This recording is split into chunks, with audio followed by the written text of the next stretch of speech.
Hi everyone, and welcome to this week's LinkedIn Live with my guest Seamus Power. Seamus was my lovely guest on the podcast, which came out on Friday. Seamus is from Powering Health, and we were talking, a bit of a backstory around stress and how to manage stress and how to improve your well-being. So really, really interesting discussion.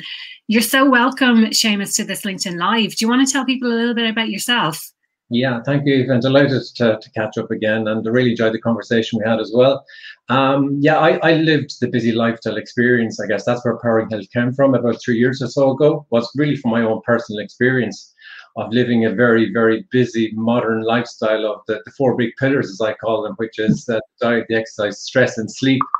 And I experienced, I suppose, warning signs around two of those in particular, around stress and migraine headaches when I was working in a job with a lot of responsibility, global responsibility in a large IT company. And I finally woke up to the fact that, I should begin to heed these warning signs. And I made some small tweaks and tunes. And that was back around 2005, 6, and 7, along that period of time. So we're going back probably over 15 years or so ago. And really, my journey since then has been really trying to figure out, how do I better heed my warning signs, I guess, on those small tweaks and tunes. And one of those small tweaks and tunes at the time was cutting out Coca-Cola. And again, and sugary drinks in general. I guess I shouldn't just take out one. And that helped me make some small tweaks and tunes around addressing a weight issue that I was developing at that time. And I suppose one other small tweak and tune I made was around just becoming more aware. And this is something I've really practiced more and more and more of over those 15 years of heeding and noticing the warning signs. For example, I was getting migraine headaches that we talked about in the podcast. And that's what I really realized. This is not normal. This is my body telling me something isn't right here, and I should actually do something. And then years later, that led to me to becoming a HeartMath coach and learning to slow down and notice those warning signs in the heat of the moment, and then to address them and develop strategies to actually and that's what we talked about, I think, in the podcast as well, is to systematically, once you identify these warning signs, how you then begin to act on those, and with the systematic process. And that's really what I do in Powering Health, is to help people realize what's going on within themselves and then take action to actually better balance and respond to what your body is telling you. And then in the case of my migraines, for example, it was just use breathing as a great immediate mechanism to help you slow down, with all the benefits that go with that. So again, it's a personal journey, and then a journey of studying psychology and completing a master's in health psychology, and then marrying those two together to form Powering Health, as I said, 3 years ago. Yeah, no, I love this approach, because I am exactly the kind of person who takes that, giant leaps. I tend to do things by big steps rather than by little steps, but I am learning about the power of small steps. And case in point, this the 100 days of walking. Like, when you kind of start with the 100 days of walking, you think it's cold, it's wet, it's miserable out. I'm never going to get there, and April seems like a long time away, and I hadn't even thought of what 100 days was actually going to be. Just pointed out, well, that's sometime in April. I'm like, when are we doing this till April? But then you just show up consistently and actually do. I love that. It becomes normal, I think, one day at a time. It's amazing how effective it is, This is it, and now it's normal, and like, I don't have to, and I hate using that term, have to, but I don't have to go out for a walk every day. But now I choose to go out because I like getting out, to clear the head and all that kind of stuff. I love, Seamus, what you have to say about the warning signs, because sometimes get so used to what's going on in our own bodies that we do think it's normal, and we kind of normalize it. So it's about recognizing, well, what are the things that you're kind of making excuses for? What are the things that actually, whether it's a migraine headache, whether it's you're putting on a bit of weight, or, whatever that might be, what are those warning signs that your body is trying to tell you that something is not right and you need to make it? And it's like that. We become conditioned, and we kind of force ourselves to think, well, this is just my circumstance. This is what I've got to do, and I don't have a choice. And I think that's what came from the podcast as well, was just the realization that, it doesn't have to be this way. You have choices, and you can make small tweaks and tunes. You don't have to change everything, but the small tweaks, and this is where it comes back to the small tweaks and the power of those. And then, incrementally making other small tweaks and tunes over time, whatever it is that those warning signs relate to, and that you build a strategy around what works for you. I think that's the beauty of what I do as well. It's really around what works for me won't work for someone else. So it's providing a framework of the things to look. I think that's really important. It's not a one size fits all. It's, here are the things that you need to take into consideration if you want to make the changes that you need to make. If you want to make those lasting changes. Absolutely. Yeah, no, brilliant. I love that. And it's what works for you. You know, it's you're the owner of your own destiny, essentially. You're the only one who can realize what your own warning signs are, and it's really tuning into those and selecting the actions that work for you, I guess. You know. And going back to this idea of the what was the word that you used? The agility. No, sorry. Just something that you mentioned a second ago around, the circumstances. I was like, it begins with C, and you said it just a second ago. The circumstances and this concept of choice as well. So oftentimes people they kind of learn this sense of helplessness, and they're like, well, I'm the victim of my own circumstances. There's definitely not something I can do about it. And they kind of, for me, you always have a choice. You know, your circumstances are your circumstances, but you can choose how you respond to those circumstances that you find yourself in. So it's finding that inner strength to be like, okay, I have a choice here about how I'm going to behave, how I'm going to react. I read something interesting this morning about this idea of, you know, we don't get to choose our thoughts necessarily, but we can get to choose which thoughts that we entertain. So which thoughts are we actually going to listen to, you know? So and how we respond to them. What's going to tend to happen to you? Like, I don't know anyone who can control what they think, you know, things just pop in, but you can certainly have a choice about what you ultimately listen to and what you take action on. Yeah, it's about taking time. I mean, it's exactly that. Some thoughts just pop in. We don't know where they're coming from. They're coming from our body. They come up through our subconscious, and we have no real control. But we do have control around giving ourselves space and time to respond better. Yeah. And again, the title of the podcast, and we're just reviewing it this morning before we spoke, it was around living in harmony.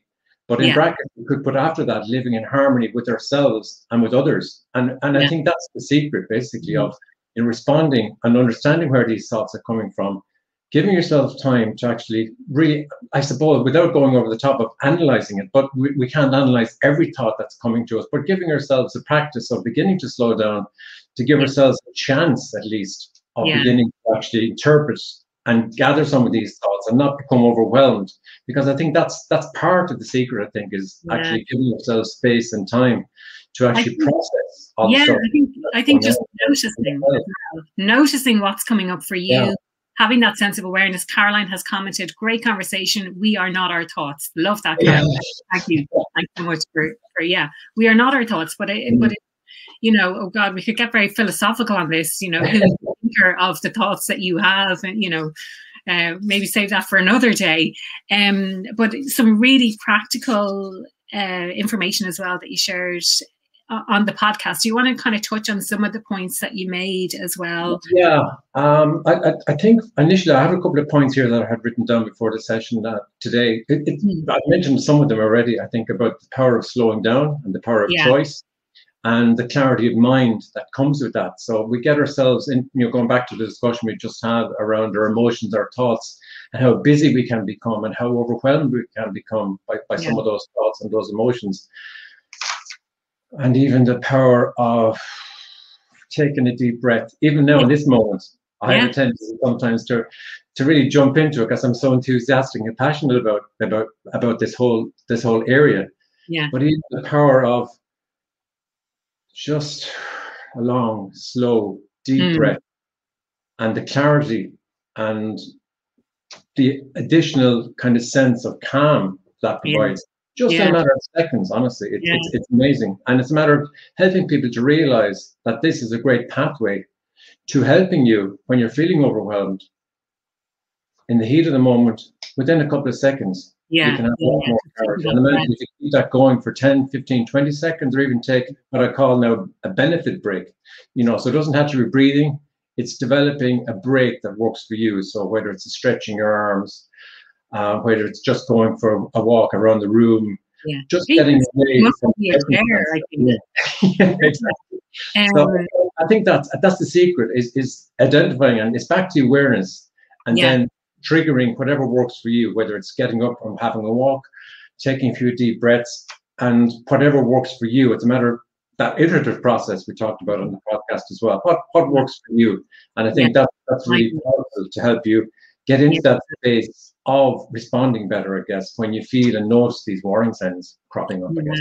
No, I mean, I love that approach. And even before we went live on LinkedIn this afternoon, I was saying to you how, you know, God, it's been a busy week so far, and it's going to be a busy week. And I hate using that word busy. I'm trying to flip the script on busy and call it productive. I'm getting a lot of stuff done, and I have a lot of tasks. I have a few talks happening this week, and I have a few pieces of admin that I definitely need to get out there.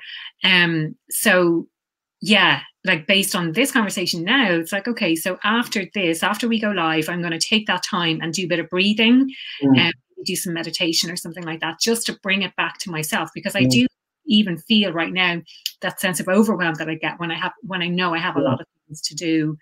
And it's like that example we used, I think, on the podcast as well. The last thing sometimes you want to do when you're very, very busy is go for a walk, for example. We're just talking about that as well before the call. So it's raining, you don't go for a walk. And but then half an hour later when you come back, you're so glad, oh my God, that's the best thing I ever did all day. And it's very similar with this busy cycle that we find ourselves in, or a lot of us find ourselves in some of the time, is that the power of taking that break, it pays back very, very quickly when you have the discipline to do it. And I think that's what we talked about on the podcast as well, is the discipline and the practice of responding at the right time, in the heat of the moment, knowing that it is going to resolve in the benefits that we're just talking about here, I guess. You know? Exactly. And it can be the hardest thing to do when you feel like you have stuff to do, just to take a step away, because you think, you know, that's 5 minutes is really precious, or that 20 minutes is really precious to me because I have so much to do. But actually the clarity of mind that you get from taking that break makes a huge difference. And it is really, you know, I'm not going to say that it's easy to do. It's really hard to do. Absolutely. But once you do it, I think it's really good. If you haven't listened to the full podcast, the link to the full episode should be in the comments below, so you can click and listen to the full episode of the podcast. It's about 45 minutes long. Really, really great discussion with Seamus. So thank you for your time on the podcast. Thanks thank you. Just want to flag one more thing that I've just shared. I posted on LinkedIn a few weeks ago about what people were most interested in learning about in relation to engagement, could be motivation, and employee well-being. I ran a poll, and employee well-being was by far and away the clear winner on that.